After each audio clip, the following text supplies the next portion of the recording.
Allahu Akbar,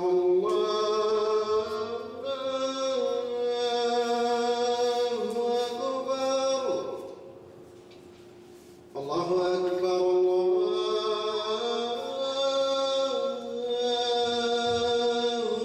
Akbar.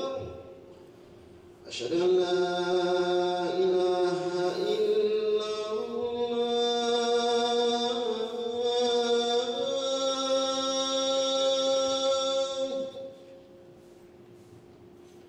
أشهد أن لا إله إلا الله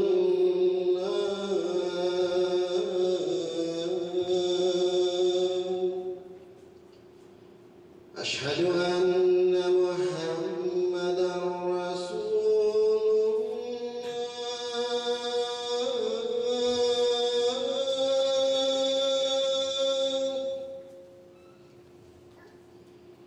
أشهد أن محمدا رسول الله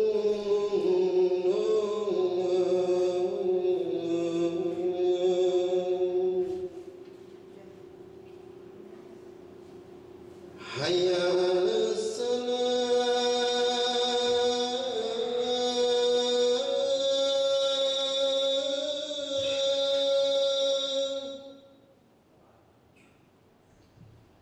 حي على الصلاة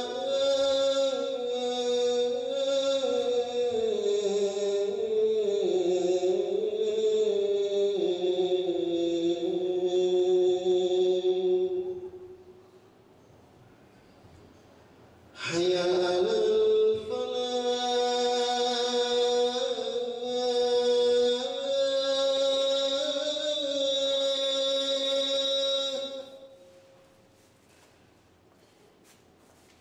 حي على الفلاح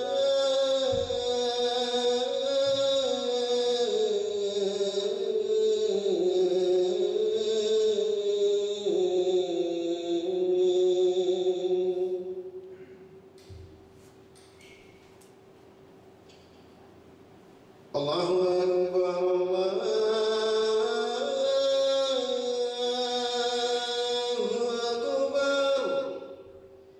La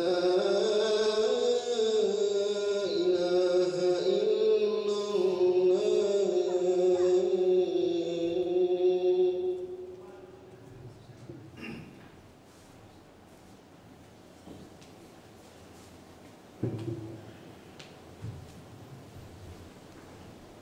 Innal hamdalillah nahmaduhu wa nasta'inuhu wa nastaghfiruhu wa na'udzu billahi min shururi anfusina wa min sayyiati a'malina may yahdihillahu fala mudilla lahu wa may yudlil fala hadiya lahu asyhadu an la ilaha illallah wahdahu la syarika lahu wa asyhadu anna muhammadan abduhu wa rasuluhu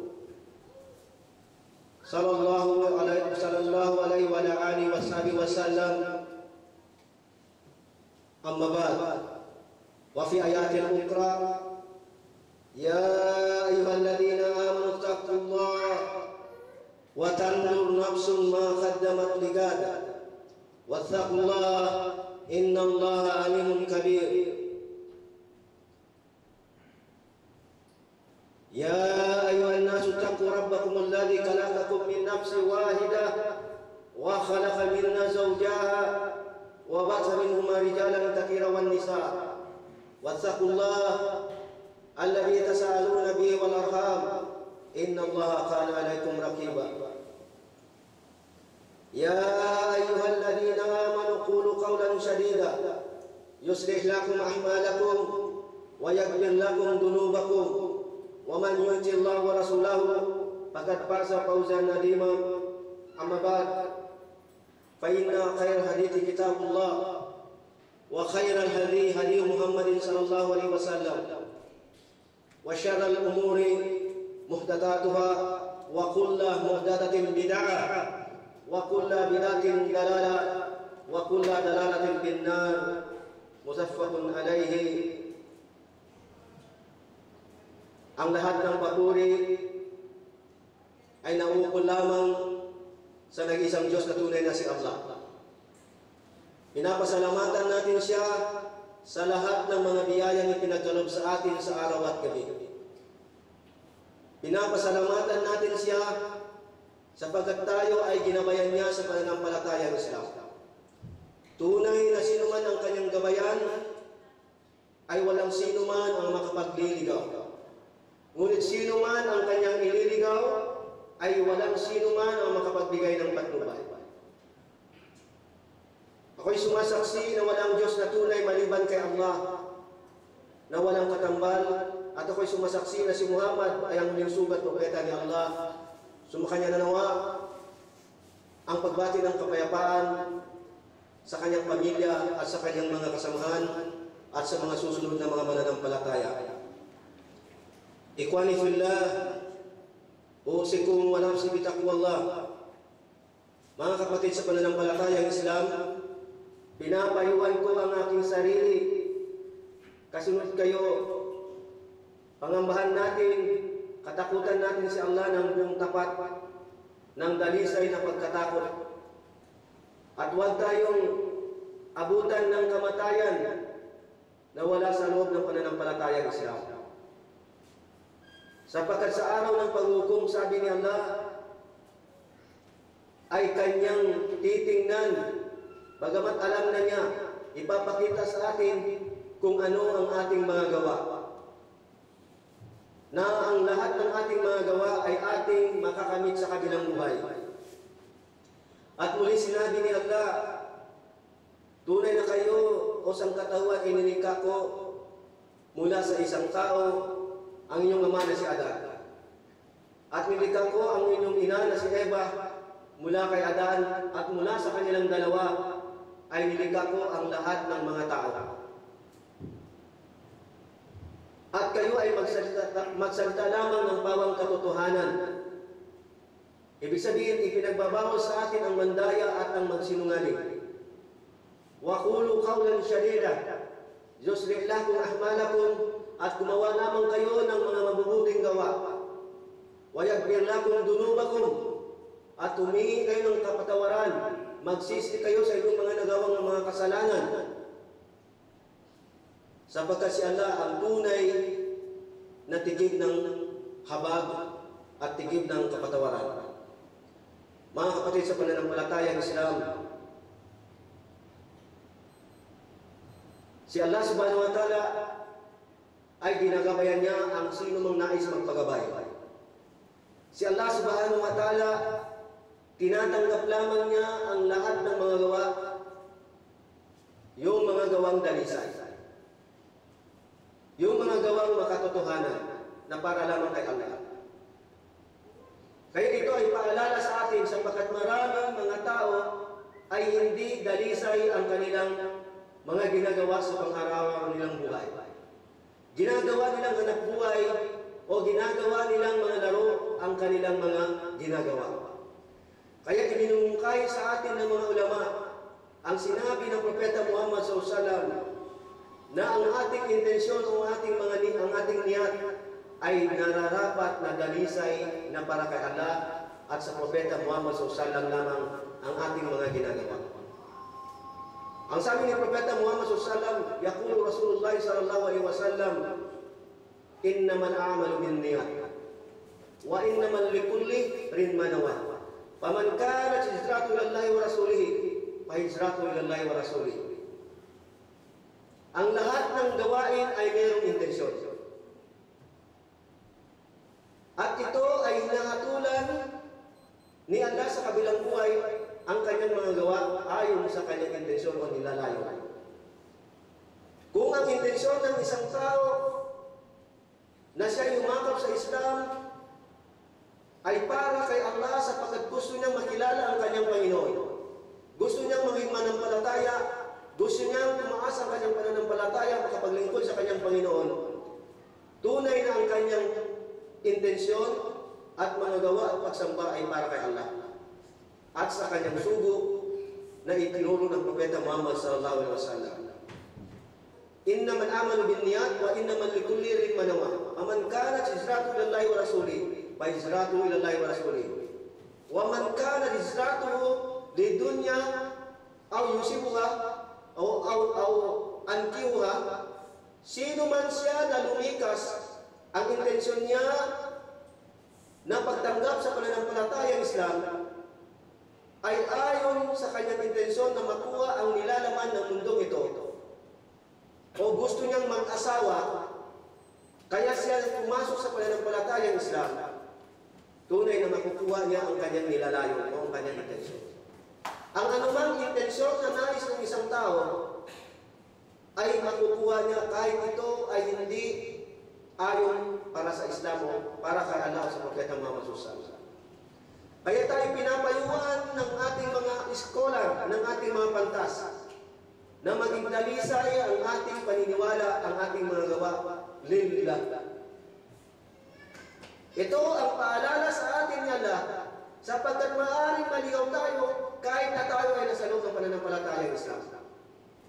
Sapagkat tunay na si Allah, ginagabayan niya ng patnubay ang kanyang nagabayan na.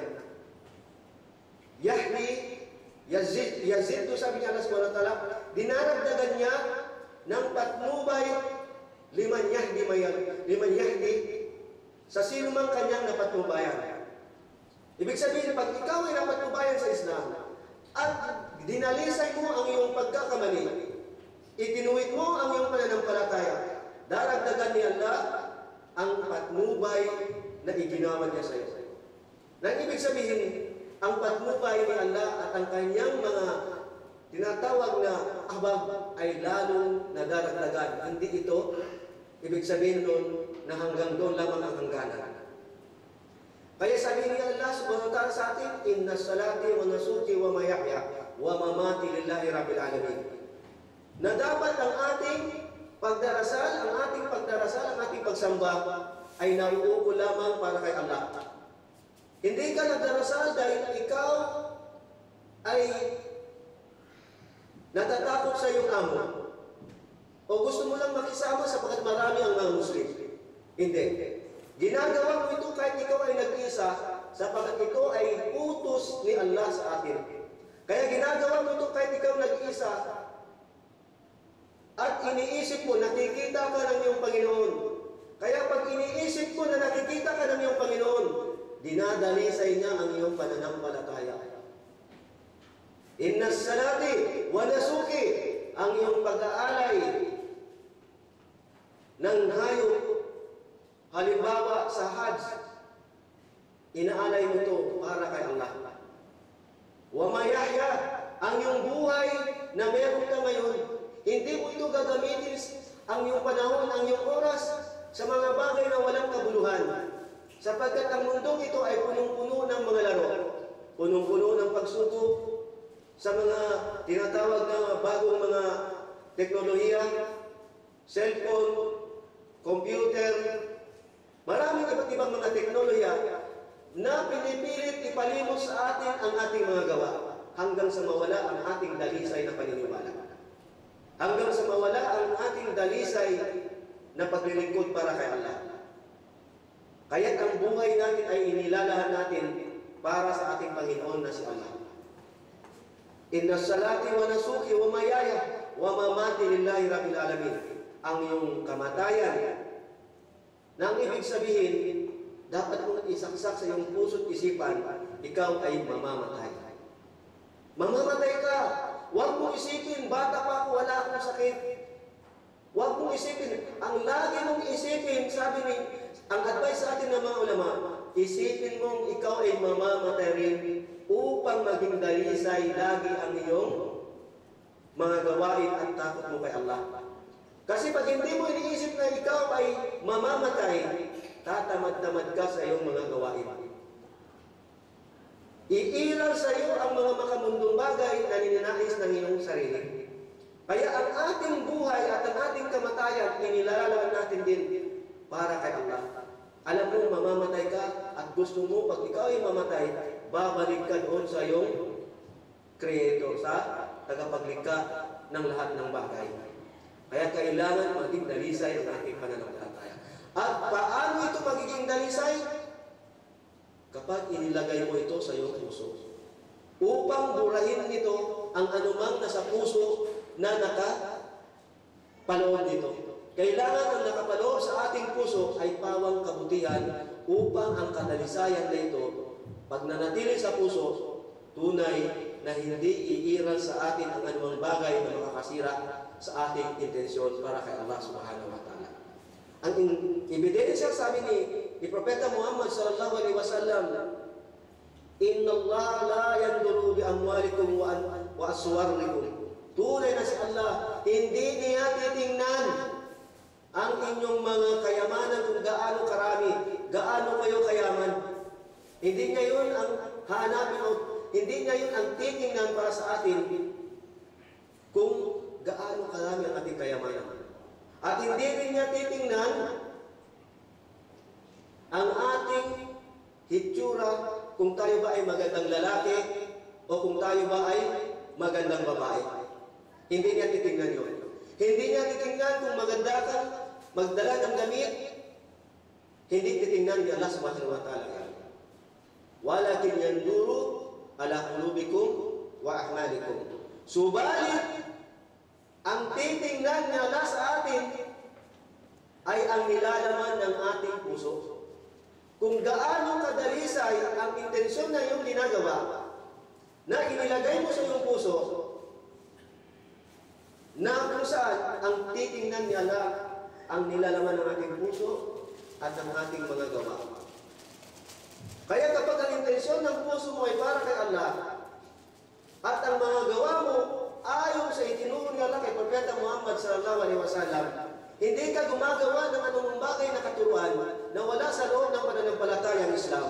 Halimbawa, nagdarasal ka, katulad ng sinabi ng Propeta Muhammad sallallahu alaihi wasallam, na kung saan sabi niya, magdasal ka, katulad ng kung paano mo ko nakitang nagdasal. Sallu kamar ay tumuni usalli. Magsala ka kung paano mo ko nakitang ang pamamaraan ng ating pagdarasal.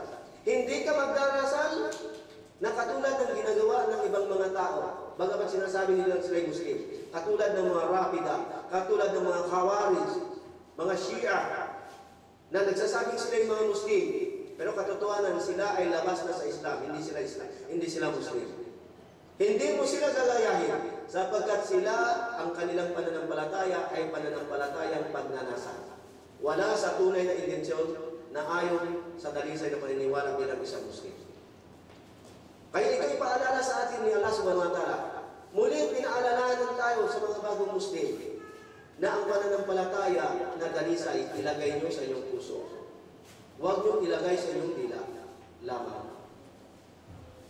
Nutkun bin lisan, pagkatanggap nyo ng Islam, sinasabi ng dila. Nutkun bin lisan, watasbikun bin kal, wa ahmalun bin jawari, iktikad. Tinatanggap ng puso, iktikad. Ang akida, ang paniniwala, nilalagay sa puso, pagkatapos banggitin ng dila at isinasagawa ng ating mga sarili. Ito ang tinatanggap ni Allah na mga gawa na dalisay. Lagi isinaksak sa puso ang dalisay na paniniwala. Kapag ang isinaksak mo sa puso ay dalisay, dalisay din ang iyong katawan. Dalisay na susunod ang iyong mga katawan, ang humpatan ng katawan sa pagsunod sa pananampalatayang Islam. Kaya sabi nga ng isang Arabo, isang Ahrab, isang Bedoy, sabi niya, kalat ang Ahrabu, amanna, walakin kulo, aslamna. Sabi niya, kami ay nananampalataya. Pero sabi ni Allah subhanahu wa ta'ala kay Propeta Muhammad sallallahu alaihi wasallam, sabihin sa kanila, hindi pa kayo nananampalataya. Walakin kulo, subali sabihin nyo, walakin kulo aslamna. Kayo ay sumusuko pa lamang. Sumusuko pa lamang kayo. Hindi pa kayo mananampalataya. Kaya kailangan ng manampalataya, maniwala ng dalisay, magsagawa ng ayon sa turo ng Islam, ilagay nyo sa puso. Huwag sa nguso. Huwag sa dila. Walakin kulo aslamna. Walamma yadkulul imana fi qulubikum. sapagkat hindi pa pumasok ang pananampalataya sa puso nila. Ang isang Muslim na kakayakap sa Islam ay tinatawag na Muslim na sumusuko, tumutupad, nagpapasakop sa kalooban ng Diyos na si Allah. Kapag ikaw ay nasa buhay ng Islam, nag-aral ka at pinagpatuloy mo, isinabuhay mo ito, nagpakatatag ka laban sa mga pagsubok na anumang pagsubok na dumarating sa iyo, at iyon ay napagtibayan mo, itinayo pang sala, hindi ka tatamad-tamad. Sabi ni Allah subhanahu wa ta'ala, pumasok ang iman, ang faith, ang pananampalataya sa puso mo. Pag napansin mo, tatamad-tamad ka, wala kang ginagawa sa Islam, wala kang concern, hindi mo nararamdaman ang nararamdaman ng ibang tao na siya'y nasasaktan para kay Allah, tunay na hindi pumasok ang pananampalataya sa puso mo. Walang mayakul imana fi qulubikum. Hindi pa pumasok ang pananampalataya sa puso nyo.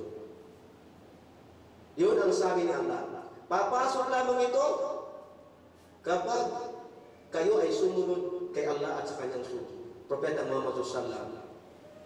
La yalitkum ahmalukum. Hindi sasayangin ng Allah ang inyong mga gawa. Kapag kayo ay nagsagawa ayon sa utos ng Propeta Muhammad sallallahu na inutos ni Allah sa kanya. Ibig sabihin mga kapatid sa pananampalatayang Islam, dalisay na paniniwala ang ating kailangan para kay Allah subhanahu wa ta'ala. Aku li qawli hada wa astaghfirullah li wa lakum bi lisanil muslimin wastaghfiruhu innahu huwal ghafurur rahim.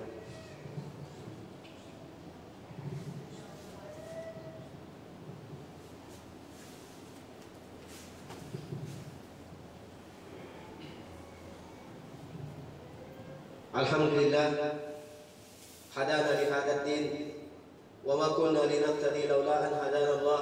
Summa alhamdulillah arsala rasulahu bil huda wa dinul haqq liyudhhirahu 'ala ad-dini kulli walau karihal kafirun walau karihal musyrikun. Asyhadu an la ilaha illallah wahdahu la syarika lah wa asyhadu anna Muhammadan 'abduhu wa rasuluh.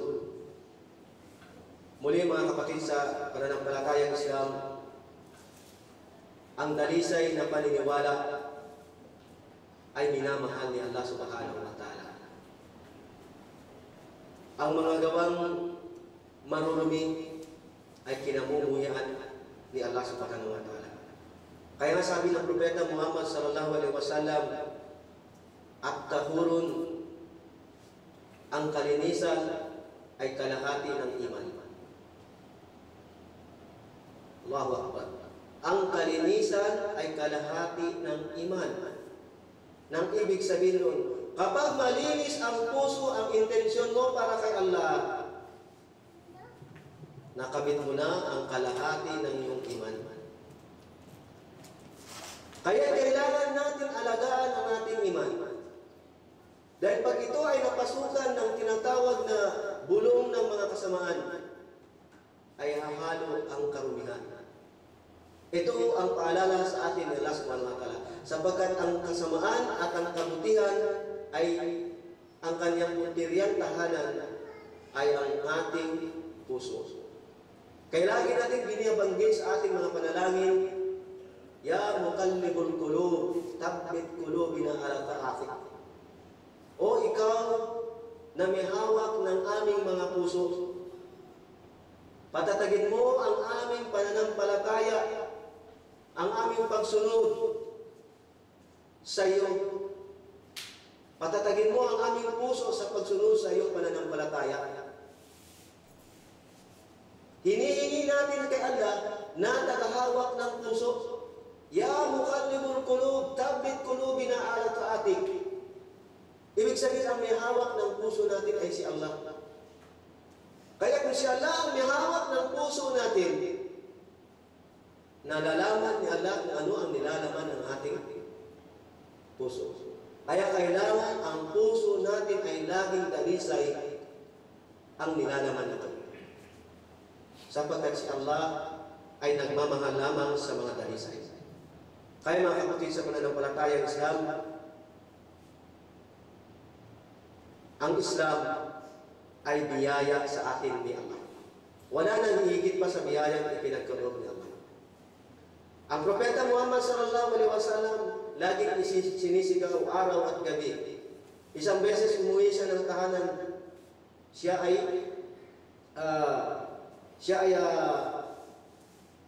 malungkot sapagkat iniisip niya ang kanyang ummah. Ang kanyang ummah. Kaya nang siya ay nasa loob ng tahanan, napansin siya ng kanyang anak bilang paalala sa atin. Napansin ng kanyang anak ng kanyang ama, ng Propeta Muhammad SAW, ay malungkot at lumuluha at maalikabok ang kanyang tubo, ang kanyang damit. Kaya sabi niya ang kanyang anak na si Fatima, "Ya Rasulullah, usubo ni Allah." Bagamat ama niya yung tinatawag niyang usubo ni Allah. Sabi niya, magpahinga ka naman. At dahil yung damit ay naalikabukan na, ibig sabihin, kailangan mo magpalit din ng damit. Pero ang sagot ng Propeta Muhammad SAW, ummati, ummati. My nation, my nation. Iniisip niya ang sangkatauhan. Kinatatakutan niya ang katawan ng sangkatauhan na baka sila'y datnan ng kamatayan na wala pa sa dalisay na pananampalatayang Islam. Kaya siya ay natutulog ng konti at gumigising para manalangin para sa kanyang mga tao sa buong mundo. Kaya ito ay dalisay na panawagan. Tayo ay huwag tutulog-tulog sa ating mga gawaing dalisay. Sundin natin ang yapak ng Propeta Muhammad SAW, sapagkat yun ang yapak na matuwid at tinatanggap at dalisay para kay Allah subhanahu wa ta'ala. Inna Allah wa malaikatahu yusalluna ala nabi. Allahumma salli ala Muhammad wa ala alihi Muhammad kama sallaita ala Ibrahim wa ala Ibrahim innaka Hamidum Majid. Wa barik ala Muhammad wa ala alihi Muhammad kama barakta ala Ibrahim wa ala ali Ibrahim innaka Hamidum Majid. Allahumma ighfir lana dhalamna anfusana wa in lam taghfir lana wa tarhamna lanakunanna minal khasirin. Allahumma ighfir lana wa liwalidayna wa liwalina wa aswajina wa auladina wal muslimina wal muslimat wal mu'minina wal mu'minat. Rabbana atina fid dunya hasanah wa fil akhirati hasanah wa qina adzaban nar. Rabbana la tuzigh qulubana ba'da idh hadaytana wa hab lana min ladunka rahmatan innaka antal wahhab. Allahumma suril Islam wal muslimin wal mujahidin fi kulli makan wa sawan minal buldan. Allahumma suril Islam wal mujahidin fil Filistin wa fi Syria wa fil Misr wa fil Mindanao wa fi kulli makan. Rabbana atina fid dunya hasanah wa fil akhirati hasanah wa qina adzaban nar. Ya muqallibul qulub tsabbit qulubana ala dinik. Wa sallallahu alaihi wasallam alhamdulillahi rabbil alamin wa aqimus salata inna salata tanha 'anil fahsya'i wal munkar wa li dzikrillahi akbar. Allahu akbar, Allahu akbar. Asyhadu an la ilaha illallah, asyhadu anna Muhammadar Rasulullah. Hayya 'alas salati, hayya 'alal falah. Qad qamatis salatu, qad qamatis salah. Allahu akbar, Allahu akbar. La ilaha illallah.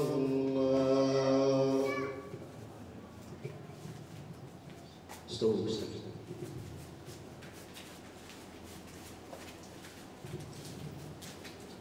Allahu akbar.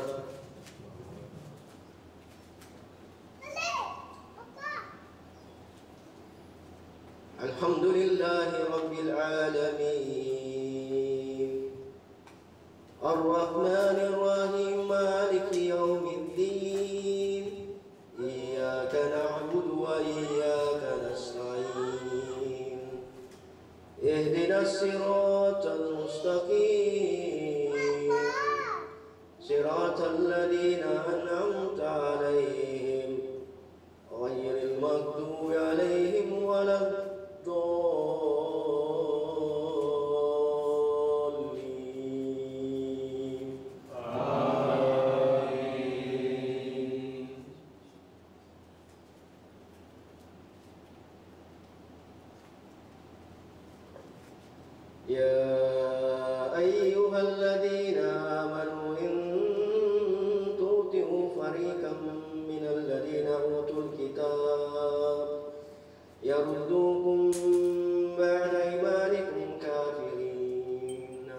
وكيف تكفرون وأنتم تتلى عليكم آيات الله وفيكم رسوله ومن يبتسم بالله فقد هدي إلى صراط مستقيم.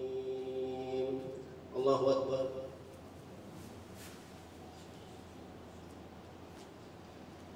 سمع الله لمن حمده. الله أكبر.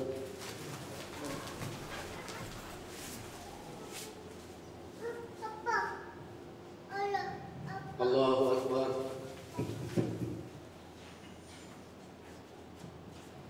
الله أكبر.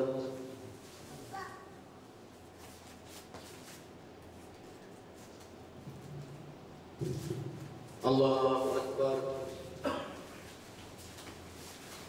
الحمد لله رب العالمين الرحمن الرحيم مالك يوم الدين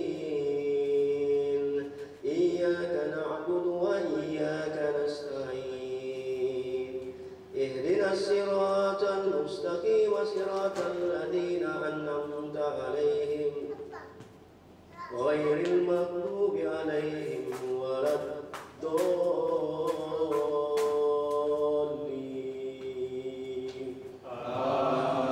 آمين.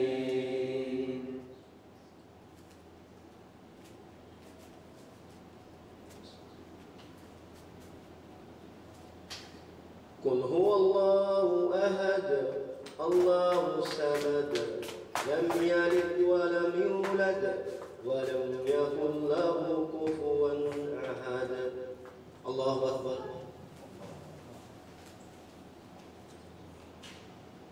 سمع الله لمن حمده. الله أكبر.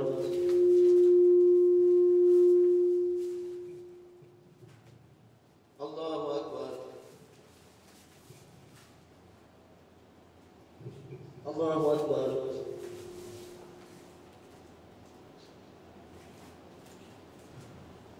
الله أكبر.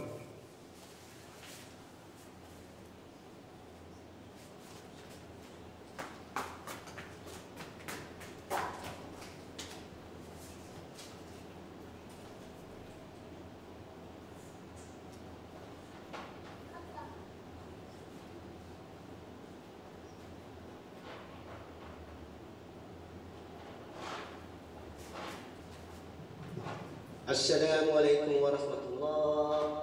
السلام عليكم